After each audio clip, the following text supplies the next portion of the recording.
Hello বন্ধুরা, কেমন আছো বলো তো তোমরা সবাই? আশা করব তোমরা সবাই খুব ভালো আছো। আজকে সবাই মিলে একটু বাইরে গিয়েছিলাম।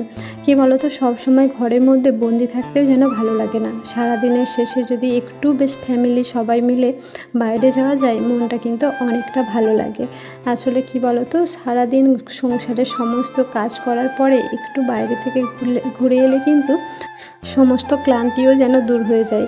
কি বলো তো, বেঁচে থাকাটা আমাদের কাছে একটা লড়াই বলতে পারো। তো সেই সাথে যদি আমরা আমাদের ভালো লাগাগুলোকে গুরুত্ব না দিই, আমাদের নিজের ভালো লাগাটাকে যদি আমরা রেসপেক্ট না করি, তাহলে কে করবে বলো? নিজেদের ভালো লাগা, নিজেদের ভালো থাকাটা কিন্তু নিজেদেরকেই খুঁজে বের করতে হবে যে আমরা কিসে ভালো থাকবো। কারণ হাউসওয়াইফদের দেখবে একটা ওই বাধ্যবাধকতা থাকে, ওই রান্নাঘরের গণ্ডি।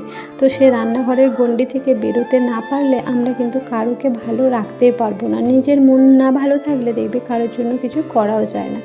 তো এখানে কিন্তু আমরা আমাদের খাবার অর্ডার দিয়ে দিলাম। একটা পেস্ট্রি অর্ডার দিয়েছিলাম। দেখো পেস্ট্রিটা কি দারুণ, একদম সুন্দরভাবে এতে পেস্তা বাদাম টাদাম সমস্ত কিছু দিয়ে কিন্তু করা আছে। এই পেস্ট্রিটা বেটু খেতে খুব ভালোবাসে, তো বেসিক্যালি ওর জন্য এটা নেয়া। আর এর সাথে দুটো জুস অর্ডার দিয়েছিলাম। একটা ছিল মিক্স ফ্রুট আর একটা ছিল মিন্ট।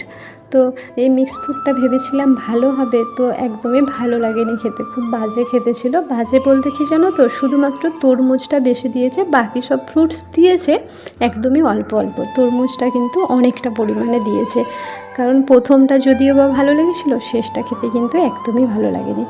আর এখানে জারিফকে দিয়ে সমস্তটা টেস্ট করাচ্ছে যে খেয়ে দেখো কেমন, কারণ এই টাইপের জিনিসগুলো না ও খেতে খুব ভালোবাসে। আর এই কেক হচ্ছে তো ওর সবথেকে প্রিয়। তবে কি বলো তো, ও কিন্তু যা কিছু জিনিসই খাক না কেন সমস্তটাই শেয়ার করে খায়, কোনো জিনিসটা না একা খাবো এই কথা বলে না। দেখবে অনেক বাচ্চাদের মধ্যে থাকে, যেমন কোনো জিনিস বা ভালো কিছু পেলে এটা আমি খাবো, এটা আমার, তো এরকম একটা জেদ থাকে। এটা কিন্তু একটা ন্যাচারাল ব্যাপার, সমস্ত বাচ্চাদেরই কিন্তু এটা থাকে। তো জারিফের মধ্যে কিন্তু ছোটোবেলা থেকে এটা নেই বলতে পারো। এক প্রকার ওকে আমি এটা অভ্যাস করিয়েছি। যখন ধরো ও এই ব্যাপারটা বুঝতোই না যে দেওয়া কী জিনিস, তখন থেকেই না ওকে সমস্তটা দিতে শিখিয়েছি। আর এখানে দেখো খেয়ে দিয়ে আবার টিস্যুতে মুখ মুছে ডাস্টবিনে ফেলেও দিল। আমি তো প্রথমে বুঝতে পারি না, ও টিস্যুটা নিয়ে যখন সাইডে চলে এলো আমি ভাবলাম কী করতে আসছে, তো এসে দেখি মুখ মুছে জিনিসটা ডাস্টবিনে ফেলছে। আমি বলছি বাহ বাহ, বেশ ভালো অভ্যাস তৈরি হয়েছে। তো বাচ্চাদের প্রধান শিক্ষক কী বলো তো, তার ফ্যামিলি, আর সব থেকে বড় বলতে পারো তার মা। তো যেভাবে তুমি তোমার বাচ্চাকে শিক্ষা দেবে, তোমার বাচ্চাটা কিন্তু ঠিক সেরকমই তৈরি হবে। তো ও আমাদেরকে দেখে দেখেই কিন্তু অনেক কিছু জিনিস শিখে গেছে, যেটা ওকে বলতেও হয়নি। তো দেখো আমরা কিন্তু এখানে খাওয়া দাওয়া করে এবার বেরিয়ে পড়েছি বাড়ির উদ্দেশ্যে। আজ তাহলে আসছি বন্ধুরা, আল্লাহ হাফেজ।